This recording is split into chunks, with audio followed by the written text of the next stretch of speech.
We're going to work through the next 5 questions on the practice test.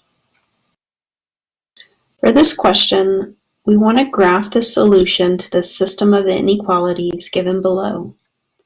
The system of inequalities is x is greater than 6, y is greater than or equal to -4. To graph the solution to this system, we're going to graph each one of these inequalities individually, but on the same coordinate plane. And we're going to look for the overlap in the solutions, what solutions these two individual inequalities have in common. So the first inequality is x is greater than 6. When we graph an inequality like this, we're going to graph it in 2 parts. We're going to start with a boundary line, and the boundary line will be almost the same as the inequality, but we're going to replace that inequality symbol with an equal sign. So our boundary line is the line x equals 6. This line is a vertical line, and we're going to graph it with a dashed line. And the reason why we're graphing it with a dashed line is because our inequality is a greater than. The boundary line is an equal to, and that greater than symbol means that we don't include the equal sign. So the way that we represent that that boundary is not included is by drawing it with a dashed line. So we're going to draw a dashed line, vertical line, right at x equals 6. So we've drawn the boundary, and then we want to do the second part of graphing the inequality, which is the shading. Now when we do the shading, we choose a test point, and there's only one rule with the test point, and the rule is that it cannot be on the line. Most people like to choose 0, 0 as the test point. So here is 0, 0, that's our test point, and it's not on the boundary line. Now we substitute that test point into the inequality. Our inequality is x is greater than 6. Substitute a 0 in for x, and we get the statement 0 is greater than 6. That statement is a false statement. So that tells me that this test point is false, and the other side is true. And we're going to shade that true side. These ordered pairs that I'm shading, these are ordered pairs that are going to be solutions to the inequality. So now let's do the other inequality. Y is greater than or equal to -4. We start by drawing the boundary line. The boundary line is x equals 4. That's y equals -4. And this time we're going to draw the boundary line as a solid line. Our inequality symbol is greater than or equal to, and the boundary line is equal to, so that boundary line is included in the solution set. The y equals -4 is a horizontal line. We'll draw that horizontal line right at y equals -4. And then we're going to do the shading. To do the shading, we're going to choose a test point. And most people like to choose 0, 0. I'm going to choose 0, 0 again. You can see 0, 0 is not on that boundary line of y equals -4. So we substitute that into our inequality. Y is greater than or equal to -4. Substituting a 0 in for y, we get the statement 0 is greater than or equal to -4, and this is a true statement. So this time, the test point came out true, and the other side of the line is false. We're going to shade the true side, which is above the line.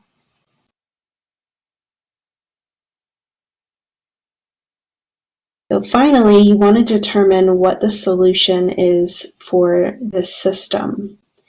Shaded in yellow, we see the solution to the second inequality. Shaded in orange, we see the solution to the first inequality. And here we have a region that is a solution to both. So I'm going to mark it out in this kind of dark pink color. So we have boundaries of a dashed vertical line, a solid horizontal line, and this region right here that is shaded in both yellow and orange are solutions to both inequalities, so they're the solutions to the system. In this example, we want to graph this system of inequalities. Negative 2x minus y is less than or equal to 4. Negative 3x plus y is greater than or equal to negative 3. We're going to graph each inequality individually and then look for ordered pairs that these graphs have in common. So we'll start with the first inequality. Negative 2x minus y is less than or equal to 4. We'll start by graphing the boundary line. Negative 2x minus y equals 4. So what I did is replace that inequality symbol with an equal sign. And we're going to draw this boundary line as a solid line because it has the equal to. We're going to draw that solid. Now this line, this boundary line, can be drawn in multiple different ways. You can find ordered pairs and draw the line that way. You can find x and y intercepts. You can write this in slope-intercept form and graph it that way. So there are multiple different ways for you to get the graph of this boundary line. I'll try this one by putting it in slope-intercept form. So I'll add 2x to both sides. That gives negative y equals 2x plus 4. I'll divide by negative 1 on both sides, and that gives y equals negative 2x minus 4.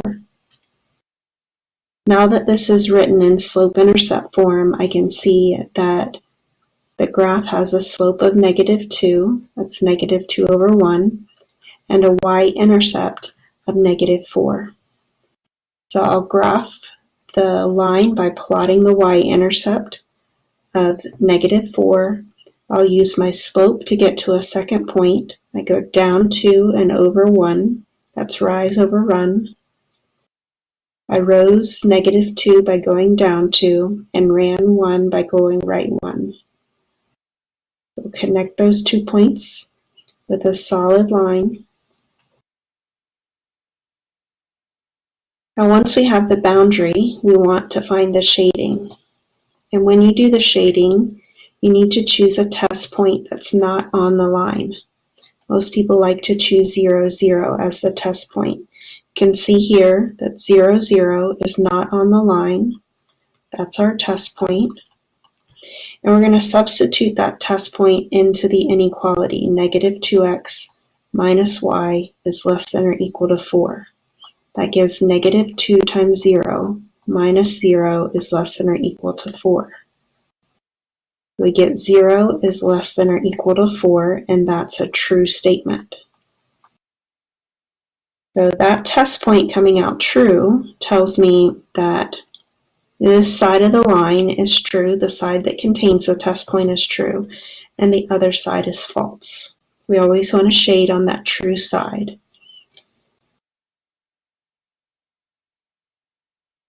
So what I'm shading in yellow right now are all the ordered pairs that make the first inequality true. Now we're going to do the same thing with the second inequality.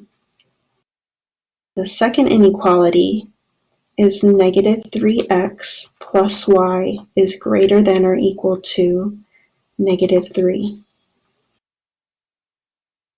I'll start by graphing the boundary line.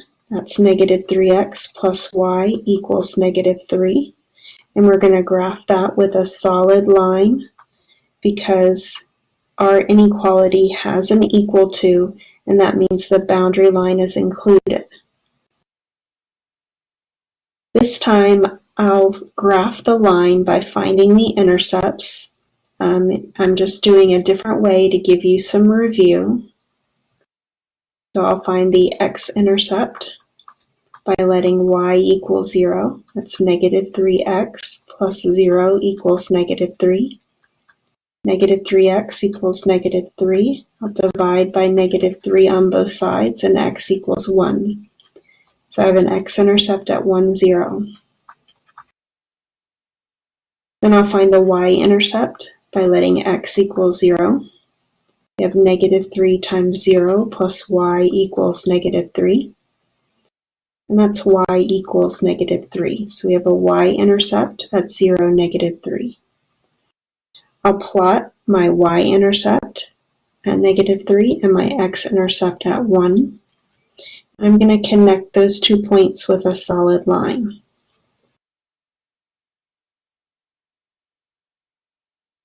Now that I have the line drawn, I'll figure out the shading. I'm going to choose the same test point of 0, 0 and substitute it into the inequality negative 3x plus y is greater than or equal to negative 3. Negative 3 times 0 plus 0 is greater than or equal to negative 3, simplifies to be 0 is greater than or equal to negative 3. And that's a true statement.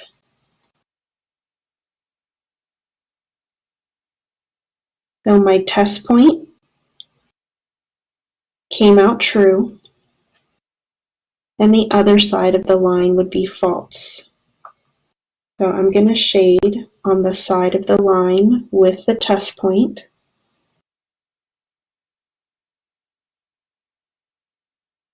And all of the ordered pairs shaded in that orange color are solutions to the second inequality.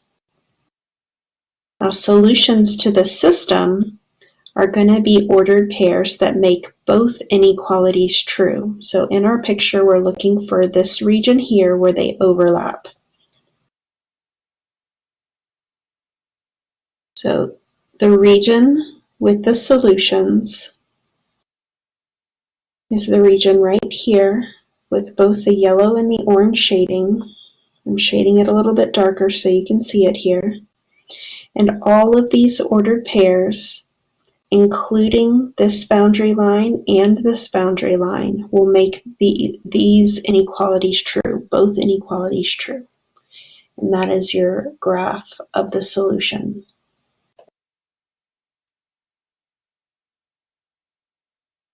On this next example, we want to simplify the following expression completely.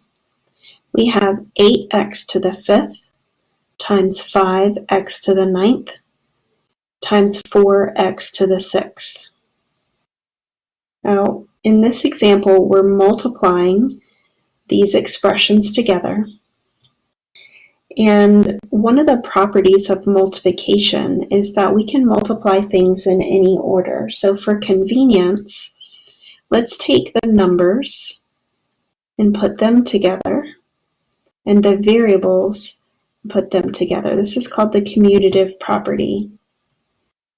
So we're grouping commutative and associative properties allows us to multiply the coefficients together and multiply the variables together.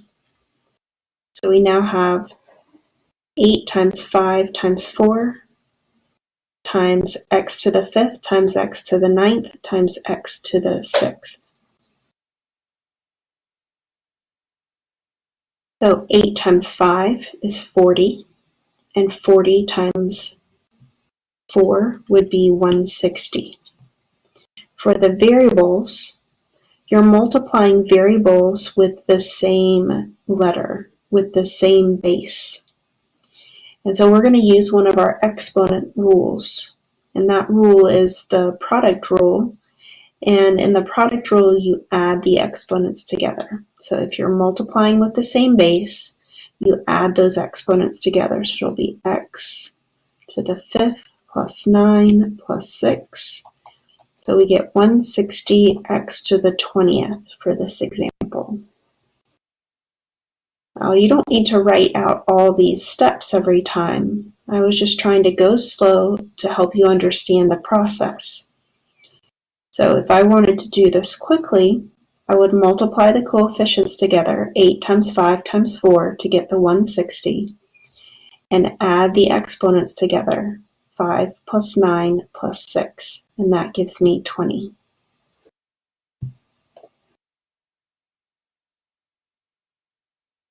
On this example, we want to simplify the expression completely.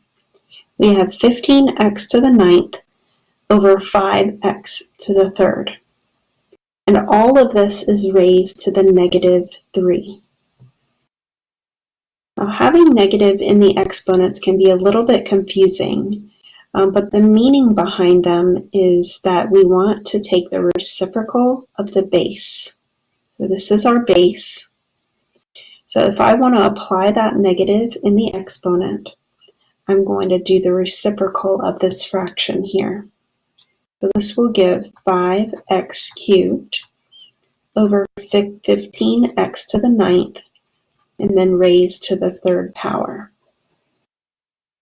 So I've applied that negative in the exponent and done the reciprocal of the fraction. So now that that negative in the exponent is gone, I'm going to proceed with simplifying. Now, there are multiple ways you can move forward here, but to keep the number smaller and simpler, I'm going to simplify inside the parentheses before applying this cube. So I see I have 5 over 15. That's a fraction, and there's a common factor of 5. 5 divides into 5 one time. 5 divides into 15 3 times. So I can write this as 1x cubed over 3x to the ninth, and all of that to the third power. I can also simplify the variables here. I have x to the third power over x to the ninth power. And when you're dividing with the same base, we're dividing because it's a fraction, and these two have the same base of x, we can apply the quotient rule where we subtract the exponents. So if I do 3 minus 9, that would give me a negative 6. And because I have a negative, I'm going to leave the variable in the denominator, and that applies the negative, so I don't need to write the negative. So these two, x cubed over x to the ninth, combine together to be x to the 6. I'll still have a 1 in the numerator. Now that I've simplified inside completely, I'll apply this exponent to each term inside the parentheses. And I need to revise my language there. I said term, but it's really factors. I need to apply this cube to the factor of 1, to the factor of 3, and to the factor of x to the 6. We call this power of a product or power of a quotient. So this is 1 cubed over 3 cubed, x to the 6 cubed, and that gives 1 over 27 x. And on this part right here, we're raising a power to a power. Using our power rule, we would multiply these exponents together. That will give x to the 18th. So we were able to simplify this to 1 over 27 x to the 18th.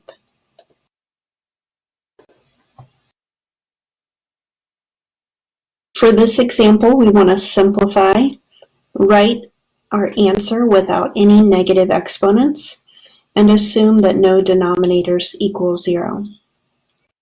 We want to simplify the expression r to the negative 2 times e cubed times y over r to the 7th, e to the negative 6, y to the 5th. I'm going to rewrite this expression a little bit bigger to start off with. We have r to the negative 2, e cubed, y over r to the 7th, e to the negative 6, y to the 5th. Now before I start applying my product rule or quotient rule, I'd like to rewrite this without negative exponents. So these two factors have negative exponents. I'm going to apply the negative by moving this factor to the opposite location. So this r to the negative 2 is in the numerator. If I move that factor to the denominator, it will apply that negative exponent. This factor of e to the negative 6 has a negative exponent, and I'll move that to the numerator to apply that negative. So once we do that, we would have e cubed times e to the 6y over r squared, r to the 7th, y to the 5th. So now that I've moved those negative exponents around, I'm going to combine any factors that have the same base. So these two factors have the same base of e, and they are next to each other, being multiplied. So I'm going to add the exponents. That's using the product rule of e to the 9th. Then I'll combine these two that have the same base. They're next to each other, so that's multiplied. So we get r to the 9th. And then we have these two variables with the same base, and one is in the numerator and one's in the denominator. So they're divided, and we're going to subtract those exponents. So this one has an exponent of 1. We'll get 1 minus 5, that's negative 4. So that's y to the negative 4. And we're going to move that factor to the denominator to apply that negative exponent. So we have e to the 9th over r to the 7th times y to the 4th as our final answer on this one.